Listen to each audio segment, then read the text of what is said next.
Bismillahirrahmanirrahim.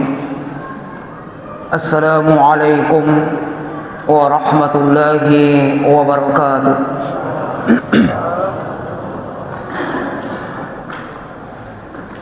Bismillahi walhamdulillah, wassalatu wassalamu ala rasulillah wa ala alihi wa sahbihi wa mawala hamma ba'd.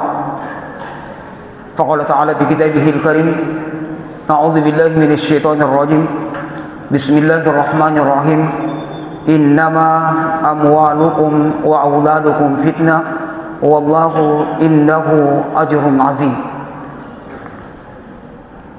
Sadaqallahul azim wa sadaqa rasul nabiyul karim wa nahnu ala dzalika minasyahidin wa syakirin. Walhamdulillahi rabbil alamin. Allahumma arhamna bil Qur'an. Ma'asyiral muslimin, jemaah tarawih yang kami hormati, yang insyaallah akan sama dimuliakan dan dirahmati oleh Allah Subhanahu wa taala. Bersyukur kepada Allah Subhanahu wa taala dengan senantiasa memperbanyak mengucapkan alhamdulillahirabbil alamin atas semua nikmat yang tak terhingga yang diberikan oleh Allah Subhanahu wa taala kepada kita. Sampai pada detik ini kita sudah ada di hari ke-14 bulan suci Ramadan. 13 hari puasa berlalu dari kita.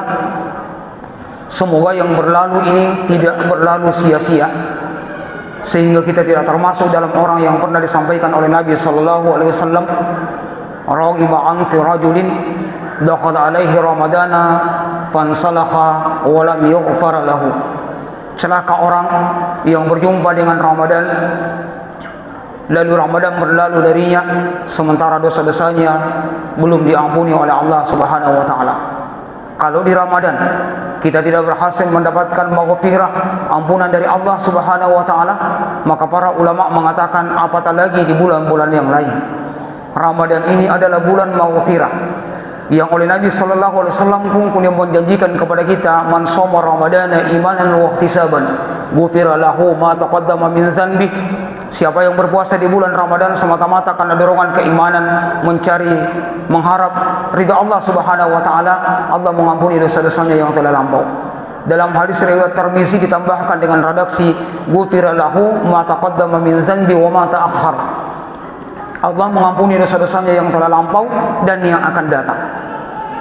Maka wajar kalau Nabi mengingatkan kita, celaka orang yang berjumpa dengan Ramadan berlalu, dosanya tidak diampuni oleh Allah.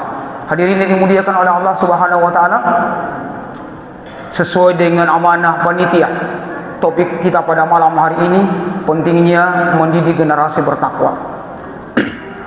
Siapapun yang peduli terhadap masa depan bangsa ini, maka sungguh hal yang paling penting yang tidak boleh luput dari perhatian itu adalah bagaimana membina dan mendidik generasi ini menjadi generasi yang baik. Siapapun yang peduli tentang masa depan Islam, maka tidak boleh lepas dari bagaimana dia untuk kemudian peduli mendidik generasi kaum muslimin. Kenapa ini penting untuk diangkat? Hadirin yang dimuliakan oleh Allah, sungguh moral dari generasi muda kita hari ini itu sangat kritis. Betapa tidak, hadirin yang dimuliakan oleh Allah, kita main data dulu. Di Ponorogo itu ratusan, dan ini pernah disiarkan oleh TV One, ratusan siswi SMP SMA itu meminta dispensasi nikah ke pengadilan agama. Kenapa mereka minta dispensasi nikah?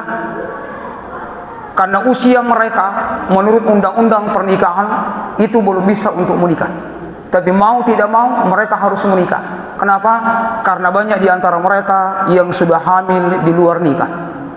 Seluruh Jawa Timur, hadirin yang dimuliakan oleh Allah, data dari Pengadilan Tinggi Agama Jawa Timur, dan ini dibenarkan oleh Ketua Lembaga Perlindungan Anak Jawa Timur Pak Anwar Solikin. Seluruh Jawa Timur ada angka 15.212 orang mengadukan dispensasi nikah ke pengadilan agama. Dan 80% diantaranya itu sudah hamil di luar nikah. Indramayu, Jawa Barat, hadirin yang dimuliakan oleh Allah, ada 564 kasus yang sama pengajuan dispensasi nikah. Di Bandung 143 siswi mengajukan dispensasi nikah. Kembali lagi semuanya itu kemudian sudah hamil di luar nikah. Pertanyaannya, bagaimana dengan wilayah-wilayah yang lain?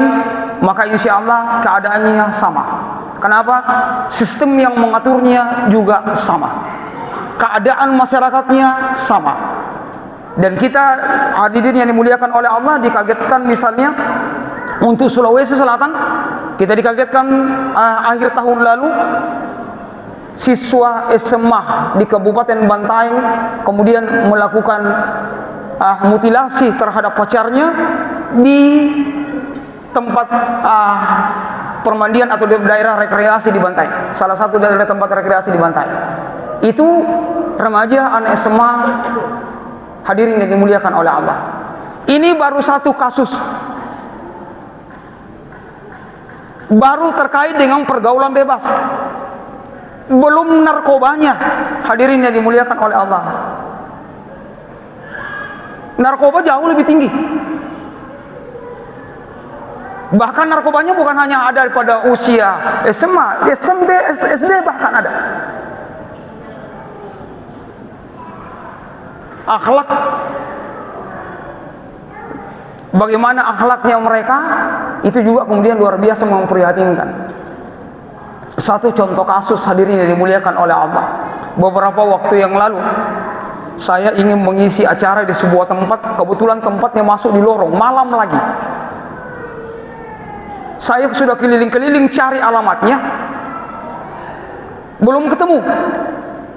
Ketemu dengan ada anak muda beberapa orang di lorong, kemudian saya tanya, "Dek, kita lihat tempat acara takziah di sini. Kamu nanya?" Itu jawabannya. Hadirin yang dimuliakan oleh Allah, jangan sampai ini adalah hal yang dianggap biasa, tapi ini luar biasa. Kita serius bertanya, jawabannya kamu nanya.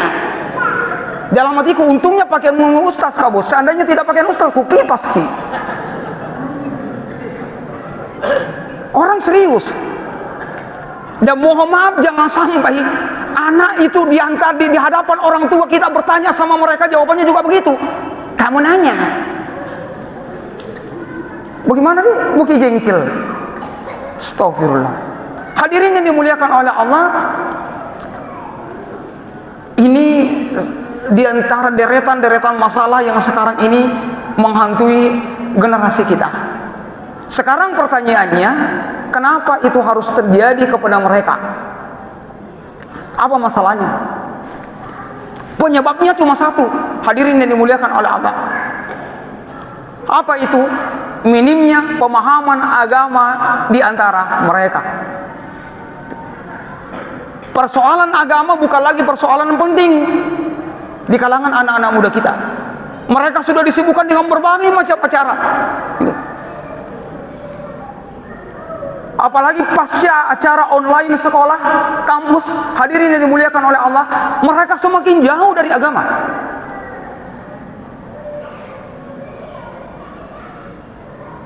Lalu, kalau begitu, siapa yang paling bertanggung jawab? Yang paling bertanggung jawab untuk menanamkan persoalan ini kepada anak-anak kita, paling tidak dua hal yang malam ini insya Allah mudah-mudahan kita punya waktu, kita kritisi sama-sama.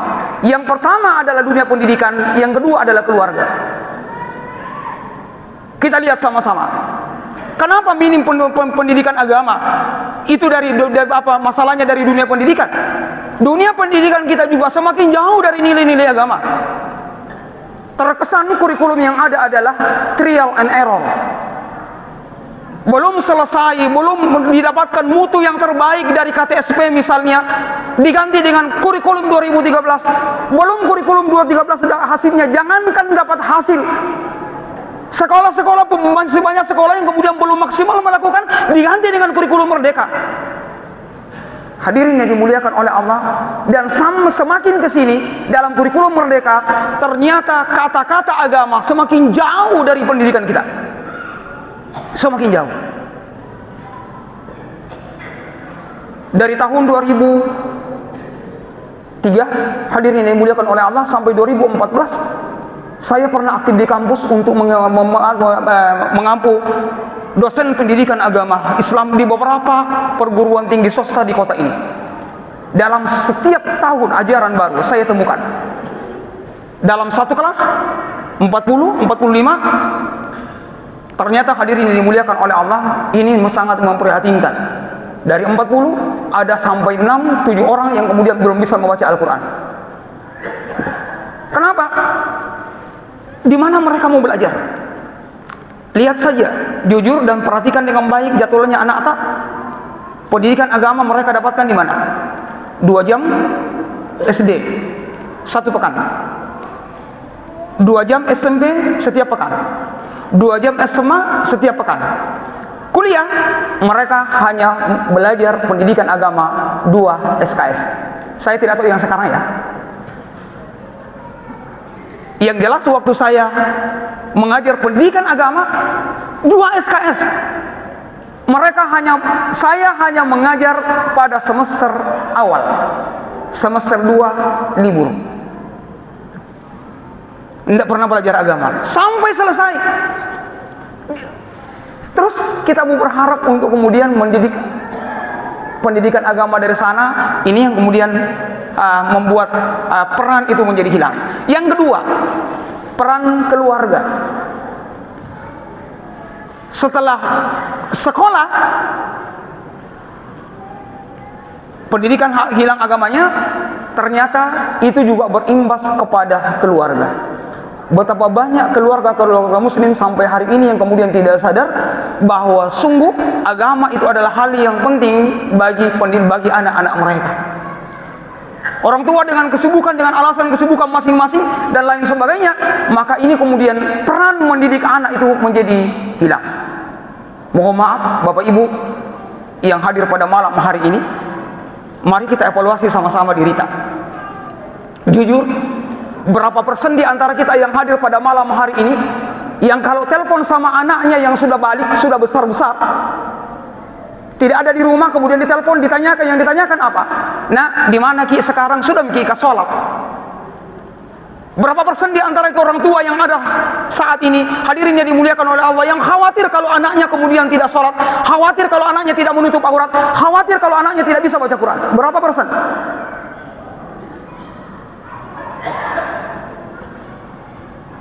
Berapa persen di antara kita yang hadir pada malam hari ini selaku ayah dulu yang pernah kasih duduk anaknya, kemudian tes bacaan Qur'annya anaknya, bisa nikah anak atau baca Quran atau tidak? Berapa persen di antara kita yang hadir pada malam hari ini yang pernah cek bacaan sholatnya anaknya, betul jika bacaan sholatnya atau tidak? Terlepas dari perbedaan fikih yang kemudian ada, Bapak Ibu yang dimuliakan oleh Allah Subhanahu wa Ta'ala. Kenapa? Di antara pelajaran yang tidak bisa dilewati oleh mahasiswa saya sejak kalau saya memberikan pendidikan agama adalah terakhir sebelum final, mereka kemudian saya wajibkan untuk praktek tata cara sholat mulai dari wudhu sampai pada salamnya, dan ternyata luar biasa banyak di antara mereka yang amburadul tentang gerakan dan bacaan sholat. Ini mahasiswa lahir dari keluarga muslim, bapak ibunya muslim, nenek kakeknya muslim, terus cucunya tidak bisa baca Quran, anak-anaknya kemudian tidak bisa memperhatikan tata cara sholat dengan benar. Bukankah Nabi mengatakan as-sholatu miftahul jannah, sholat itu adalah kuncinya surga? Bukankah Nabi sudah mengatakan awwalu ma yuhasabu bil abdi yaumal qiyamati sholat, yang pertama kali nanti dihisab oleh Allah di hari kemudian itu adalah sholatnya. Nah terus kalau orang tua tidak mengajari sholat sama anak-anaknya, apa pekerjaan tak? Hadirin yang dimuliakan oleh Allah Subhanahu wa Ta'ala, jangan sampai Pak Ibu, mohon maaf, kita ini termasuk orang yang disebut oleh Nabi SAW punya anak tapi mandul. Jangan sampai ayah yang datang pada malam hari ini, sering saya sampaikan, kita menjadi seorang ayah bukan karena kita punya anak dan punya istri, tapi kita disebut sebagai ayah karena kita mampu menjalankan peran sebagai ayah. Ayah itu bukan stempel. Jangan sampai ibu yang hadir pada malam hari ini menjadi ibu itu karena melahirkan anak, bukan. Tapi kita disebut ayah dan ibu itu karena peran, ada fungsi ayah dan ibu yang kita jalankan dengan baik.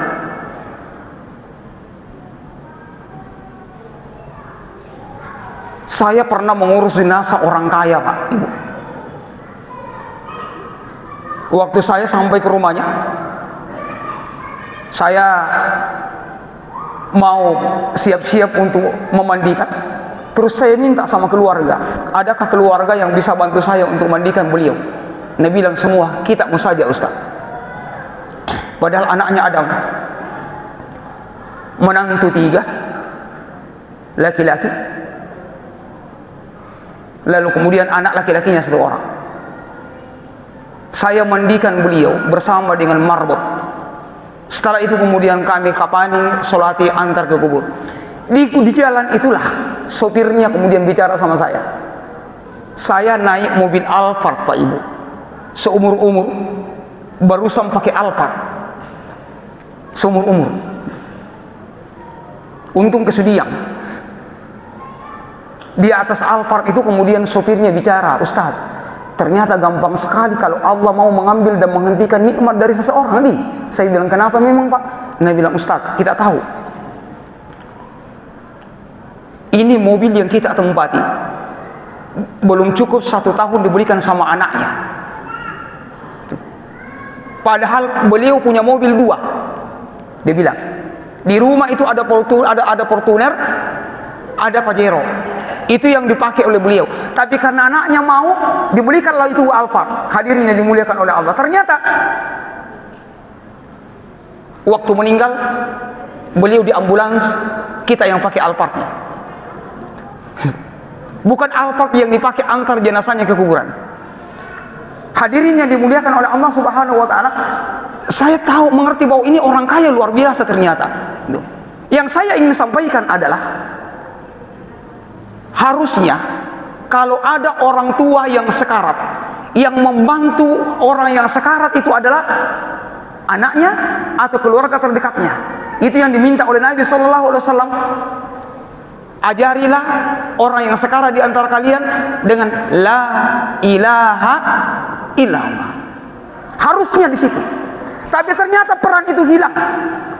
Karena buktinya mau mandikan orang tuanya saja, saya bilang siapa yang memandikan, dia bilang kita Ustaz. Dan sering saya temukan, hadirin yang dimuliakan oleh Allah, peran-peran ini menjadi hilang.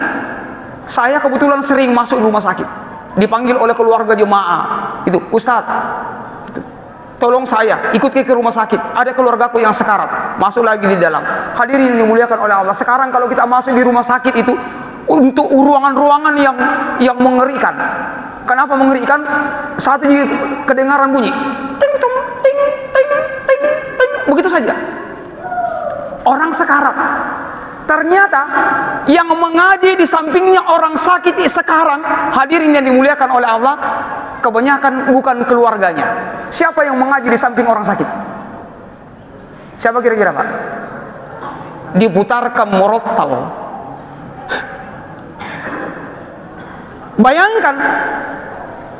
Bayangkan, na'udzubillah, kalau kita yang sakit, kita yang sekarat, kita punya anak, ternyata mereka kemudian di luar sana, cerita di luar, kemudian mereka pasangkan kita murattal di samping telinga untuk membantu kita dalam proses sekarat. Padahal Nabi bilang, ajari orang yang sekarat di antara kalian dengan la ilaha illallah. Coba mengurus jenazah, Nabi bilang kita Ustaz. Padahal subhanallah, dari kecil kita didik mereka, kita sekolahkan mereka sampai mereka berhasil luar biasa. Begitu kita mati, ternyata peran-peran mereka menjadi hilang. Nauzubillah, summa nauzubillah. Mudah-mudahan kalau mati ki kemudian masih ingat didoakan ki. Tapi kalau nak putarkan tuh mikir murotol baca doa bila. Nauzubillah. Oleh karenanya hadirin yang dimuliakan oleh Allah, ini menjadi perhatian penting. Maka apa yang harus kita lakukan? Yang harus dilakukan satu, tanamkan pendidikan agama yang baik kepada mereka. Mulai dari apa? Tanamkan kepada mereka tentang akidah yang baik. Ajarkan kepada mereka bagaimana rasa takut kepada Allah Subhanahu wa taala, bahwa Allah satu-satunya yang disembah, bahwa Allah yang kemudian mengatur kehidupan manusia, bahwa sumber rezeki itu semuanya datang dari Allah Subhanahu wa taala. Biar bagaimana manusia berusaha, kalau Allah belum berkehendak maka tidak akan pernah tercapai. Ajarkan kepada mereka semua perbuatan yang dilakukan oleh mereka dicatat oleh Allah Subhanahu wa taala. Bacakan kepada mereka dengan baik Quran surat Al-Isra ayat 13 ayat 14. Wa kullu insanin alzamnahu ta'irahu fi unuki wa nukhriju lahu yaumal qiyamati kitaban yalqahu mansura. Pada tiap-tiap manusia kami gantungkan di lehernya catatan amalnya sebagaimana malaikatnya kalung. Setiap perbuatan kita dicatat masuk di dalam catatan amal itu, dan begitu nanti di akhirat apa kata Allah? Wa nukhriju lahu yaumal qiyamati kitaban yalqahu mansura. Kami keluarkan catatan itu nanti dalam keadaan terbuka. Begitu terbuka, apa kata Allah lagi ayat yang ke-14-nya? Ikra kitabak kafa bi nafsikal yauma 'alaika hasiba. Bacalah catatan amalmu, cukup dirimu menjadi saksi atas setiap perbuatan-perbuatanmu. Ajarkan kepada mereka bagaimana Allah kemudian mengawasi manusia dengan baik, bahwa nanti di hadapan Allah yang berbicara adalah tangan yang melakukan perbuatan waktu di dunia, yang menjadi saksi adalah kaki yang kemudian mengantarkan kita melakukan perbuatan itu. Bacakan dengan baik kepada mereka surat Yasin ayat 65. Al-yawma nakhtimu ala afwahihim wa tukallimuna aydihim wa tashhadu arjuluhum bima kanu yaksibun. Pada hari ini mulut manusia kami kunci. Ajarkan kepada mereka seperti itu. Ajarkan kepada mereka bahwa perbuatan manusia itu dimanapun mereka melakukannya ditahu oleh Allah. Kalau sudah selesai itu, hadirin yang dimuliakan oleh Allah, melangkah pada yang kedua, ajarkan kepada mereka syariat-syariat yang lain. Maka dalam surat Luqman setelah akidah, sholat. Mengajarkan kepada mereka bagaimana sholat dengan benar, ajarkan kepada mereka bagaimana mereka menutup auratnya, ajarkan kepada mereka bagaimana kemudian perlakuan laki-laki dengan perempuan. Semua hukum-hukum itu diajarkan kepada mereka. Lalu kemudian setelah itu ajarkan kepada mereka adab.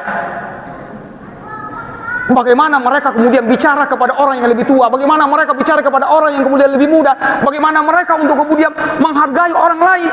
Karena Nabi mengatakan, laisa minna man lam yarham saghirana wa yuqir kabirana. Tidak termasuk dalam golongan kami orang yang tidak menyayangi yang kecil dan menghormati yang lebih tua. Ajarkan semua itu kepada mereka, hadirin yang dimuliakan oleh Allah. Ini yang harus kita lakukan. Maka ketika Nabi Allah Subhanahu wa taala mengatakan, "Ya ayyuhalladzina amanu qu anfusakum wa ahlikum nar." Wahai orang-orang yang beriman, jaga dirimu dan keluargamu dari siksa api, dari api neraka. Ali bin Abi Thalib mengatakan, yang dimaksud dengan itu adalah adibuhum wa allimuhum. Ajarkan adab kepada mereka dan jadikan mereka menjadi orang yang faqih dalam agama. Itu yang kemudian penting diajarkan kepada mereka, hadirin yang dimuliakan oleh Allah. Terakhir, siapa yang kemudian melakukannya, maka disinilah peran. Harusnya sekolah dan keluarga kemudian bersinergi untuk kemudian mewujudkan itu terjadi pada anak-anak kita. Keluarga mencarikan sekolah anak-anaknya. Kenapa? Karena mereka punya visi. Apa visi keluarga mencarikan sekolah anak-anaknya, hadirin yang dimuliakan oleh Allah? Silakan lihat dalam Al-Quran.